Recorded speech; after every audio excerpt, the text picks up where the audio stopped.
Dear students, today I would like to discuss infinitives और infinitives का प्रयोग कहाँ कहाँ पर कैसे होता है, इस पर बहुत ध्यान से देखना। जैसे हम कहते हैं कि कोई भी इन्फिनेटिव्स का प्रयोग हुआ तो उसमें आप किस परिस्थिति में क्या करेंगे। तो पहला लिखिए, यदि इन्फिनेटिव्स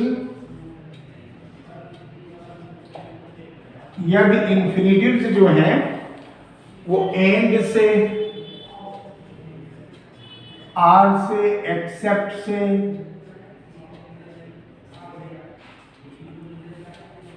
कोई भी इन्फिनेटिव्स जो है एंड हो, आर हो और एक्सेप्ट हो।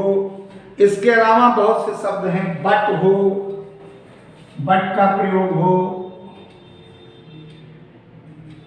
ठीक है, और दैन का प्रयोग हो।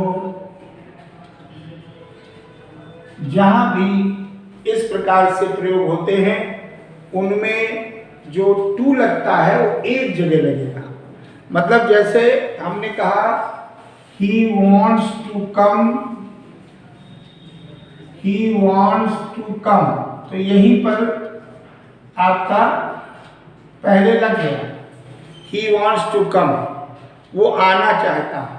और इसके बाद जब एंड से जोड़ेंगे तो यहां नहीं लगेगा। And to talk to me, ये गलत हो जाएगा, यहां पर ये गलत। तो जब infinitive and, or, except, but, than का प्रयोग हो तो उसमें हो तो पहले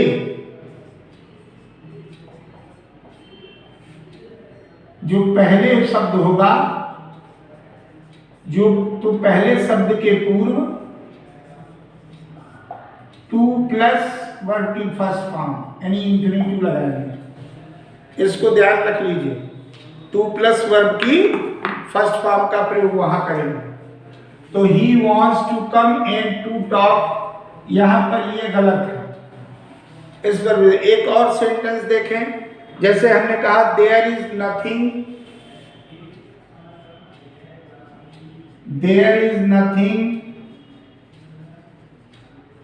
ठीक है, एक बार क्या आया देयर इज नथिंग, और उसके बाद हमने जोड़ दिया टू डू, टू डू एक इन्फिनेटिव, और फिर यहां कर दिया बट टू वेट। अब ये गलत हो गया, ये गलत हो गया। क्यों? पहले वाले में इन्फिनेटिव आएगा, दूसरे में नहीं आएगा। तो बनेगा there is nothing to do but wait. ये इन्फिनेटिव का विशेष प्रयोग कॉमन एरर में देखिए, ये कॉमन एरर में इसका प्रयोग बहुत जरूरी है। कॉमन एरर्स में तो पहले वाले के पहले आएगा, दूसरे में नहीं आएगा। और एग्जाम्पल में बस ये क्या बन जाएगा, there is nothing to do but wait. अब जैसे हम कहें he does nothing, he does nothing और but to play। अब सावधान हो जाइए, ऐसे में but के बाद इन्फिनेटिव जो है बेयर आएगा। ये यहां पर देखिए नथिंग बट के बाद नोट कर लें, nothing but plus infinitive without to, यहां पे इन्फिनेटिव टू विदाउट टू आएगा, उसमें टू नहीं आएगा, यानी जिसको बेयर इन्फिनेटिव कहते हैं। ये ध्यान दीजिए, जहां भी नथिंग बट आया वहां पर इन्फिनेटिव विदाउट टू आएगा, बिना टू के इन्फिनेटिव आएगा। कीप इन योर माइंड, बहुत जरूरी है। कोई भी चीज, जैसे हम कहें यहां पर एवरीथिंग लगा दें तो हमने कहा he does everything but to talk, गलत। He does everything but talk, ये ध्यान दीजिएगा, he does everything but talk. Nothing आया तो नथिंग बट, एवरीथिंग बट, उनके बाद जो भी आएगा इंफिनिटिव उसमें उसका प्रयोग नहीं होगा, ये ध्यान रखिएगा, उसमें उनका प्रयोग नहीं होगा अभी, ये ध्यान रखिएगा। अब हम लोग आगे जो चर्चा करते हैं उस पे देखिए कि कोई भी सेंटेंस आता है तो निश्चित रूप से बहुत सावधानी से उसको हैंडल करें, क्योंकि अगर आपने वहां पे गड़बड़ कर दिया तो गलत हो जाएगा। क्योंकि एंड हो, आर हो, एक्सेप्ट हो, जैसे कोई भी सेंटेंस आप देते हैं तो उसमें ये ध्यान रखें कि ऐसा प्रयोग नहीं होता। अब उदाहरण के तौर पे लिखे कि मान लीजिए आपने लिखा, एक सेंटेंस है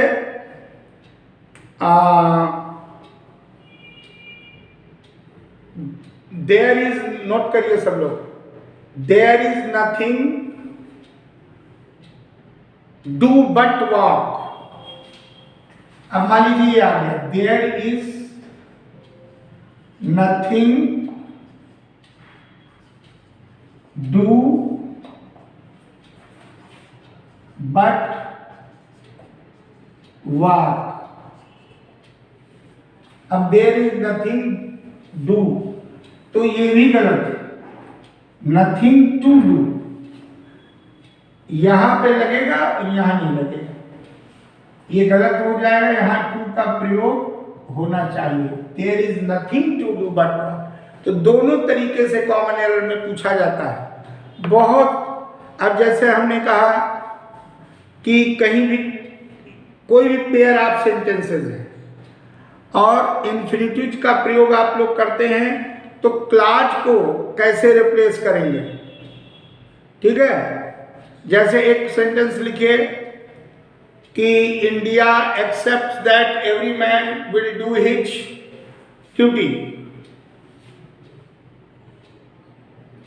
इंडिया, क्लॉज को रिप्लेस इंफिनिटिव से कैसे करेंगे, ये एक क्लॉज को इंफिनिटिव से कैसे रिप्लेस करेंगे, क्लॉज को इंफिनिटिव से रिप्लेस करना, रिप्लेस करना, इसको ध्यान से देखिए, क्लॉज को इंफिनिटिव से रिप्लेस कैसे करेंगे, बहुत ध्यान देने की बात है। मान लीजिए सेंटेंस नोट करिए कि India accepts, India aspects that, Bharat ये अपेक्षा करता है that every man will do his duty, every man will do his duty. अब इस सेंटेंस में ये दैट से एवरी मैन, ये नाउन क्लॉज है, तो ये नाउन क्लॉज को इंफिनिटिव से हम लोग कैसे रिप्लेस करें, सीधे सीधे टू डू जहां लग जाएगा, तो जैसे ये इंडिया एक्सेप्ट्स दैट हट गया, इंडिया एक्सपेक्ट्स हो गया, और ये that every man will do his duty, तो to do his duty, every man object लगा दो, ये एवरी मैन ऑब्जेक्ट हो गया, और एवरी मैन के बाद बस टू से इंफिनिटी जुड़ जाएगा, टू डू हिज ड्यूटी। अर्थात ये देखिए बन गया, India expects every man to do his duty. यहां से इस सेंटेंस की रचना हो गई, मतलब इसमें दैट से जो क्लॉज फॉर्मेशन था वो हट गया, क्लॉज फॉर्मेशन यहां पर हटा दिया गया। अब जैसे हम कहें I have no advice, sentence देखें, I have no advice that I can offer you, I have no advice, I have no advice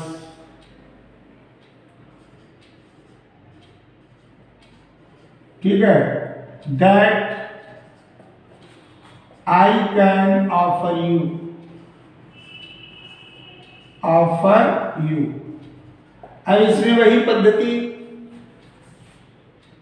जहां पर दैट, पूरा दैट से हटा दीजिए, क्लास दैट से बिगिन हुई, शुरू हुई, तो उसको हटा दीजिए। I have no advice to offer you, सीधे सीधे आई हैव नो एडवाइस, ये हट गया और ये हट गया, इसके पहले इंफिनिटिव लगा दिया, टू ऑफर यू, और ये सेंटेंस बन गया।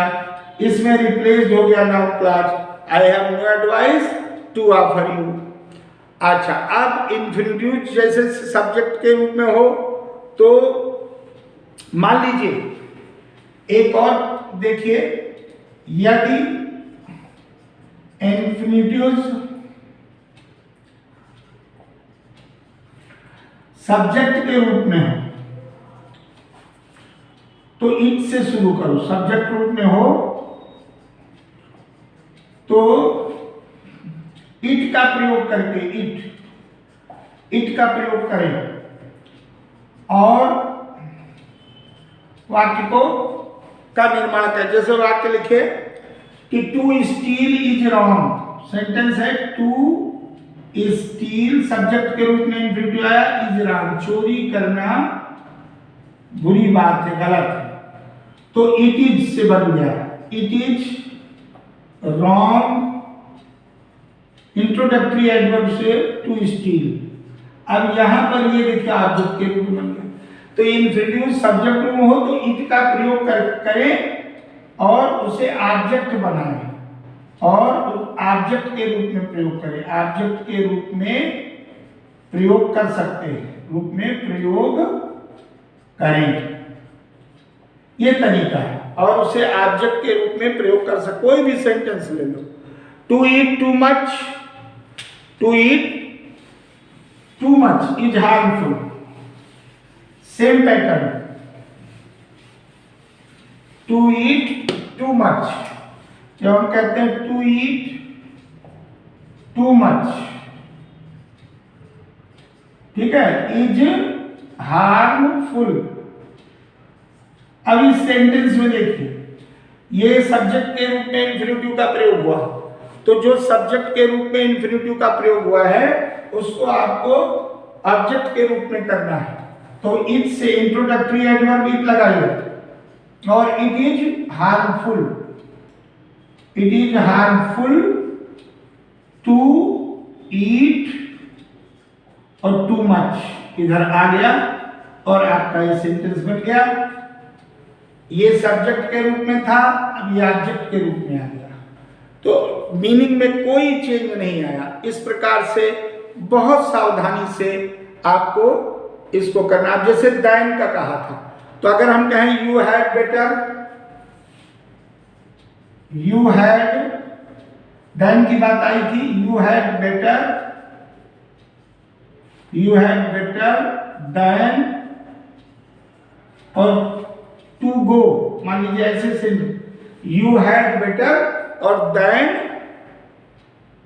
You had better go than, यहां पर कर दीजिए, ऐसे कर दीजिए, you had better go than stay here, you had better go then